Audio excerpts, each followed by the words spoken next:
Okay, so the key to answering these problems is to remember that we've got the following relationships between r and theta. Let me zoom in here. So the relationship between r and theta versus x and y. Okay, x is going to be r cosine theta. Y is going to be r sine theta. Okay, um, and what's going on with r? Well, r squared is x squared plus y squared. And what's going on with theta? Tangent of theta is y over x.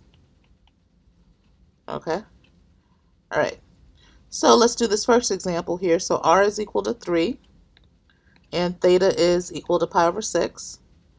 So x is going to be 3 cosine pi over 6. Y is going to be 3 sine pi over 6. Now what is 3 cosine pi over 6? Ooh, make sure you have your unit circle available or you remember your values because cosine of pi over 6 is root 3 over 2. And now what about sine of pi over 6? That's going to be 1 over 2. So this point, 3 comma pi over 6, in polar, so let's see here, so polar, and then we're going to say what's going on in Cartesian coordinates. So polar 3 comma pi over 6 corresponds to 3 root 3 over 2 and 3 over 2. 3 root 3 over 2 comma 3 over 2. Okay, let's look at our second example here. So which is negative 2 and then 4/3. Okay, so for the second example, which is negative 2 and then 4 pi over 3, let's go back and actually draw the picture of the location in polar coordinates. Okay, so we've got our pole. We want negative 2 comma 4 pi over 3.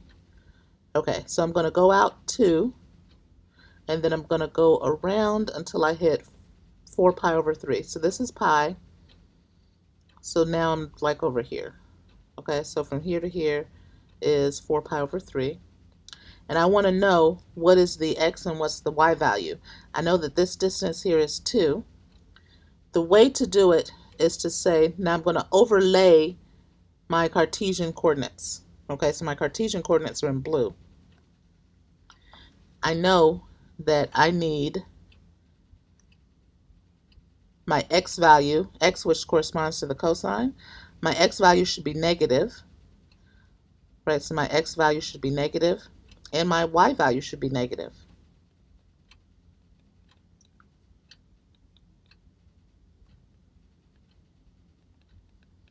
Okay. Oh, wait, look, I forgot to multiply it. So this is 2 comma 4 pi over 3, but to get negative 2 comma 4 pi over 3, I need to take this point. Can you all see this? I need to take this point and I need to flip it over to here. So this is my final, this is the location of my true spot. And that means in fact that my x value and y value are both positive. So x value should be positive and my y value should be positive. Okay, so notice that the location of this point is the same because this should be pi over 3 because from here to here is pi and then I had 4 pi over 3, so that was pi over 3. So this is the same location as 2 comma pi over 3. So for my x, I'm going to use x equals 2 cosine pi over 3. And for my y, I'm going to use 2 sine pi over 3. And now what is cosine pi over 3? Is 1/2. So it's 2 times 1/2. And what is sine pi over 3? It is root 3 over 2. So I should get 1 and then root 3. So negative 2 comma 4 pi over 3 is the same as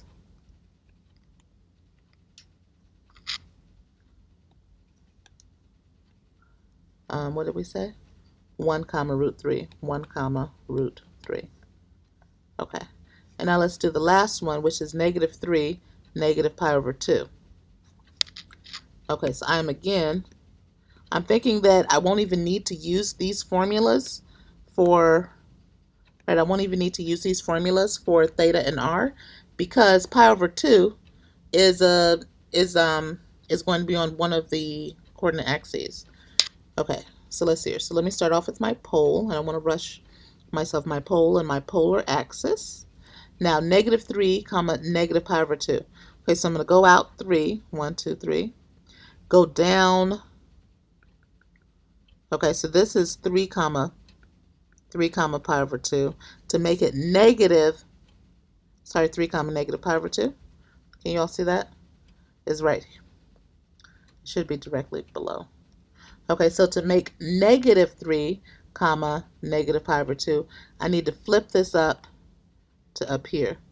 So this is now negative 3 comma negative pi over 2. Okay, and this is the same thing as just 0 comma 3 in Cartesian coordinates, 0 comma 3. So negative 3 comma negative pi over 2. Let's see. All right.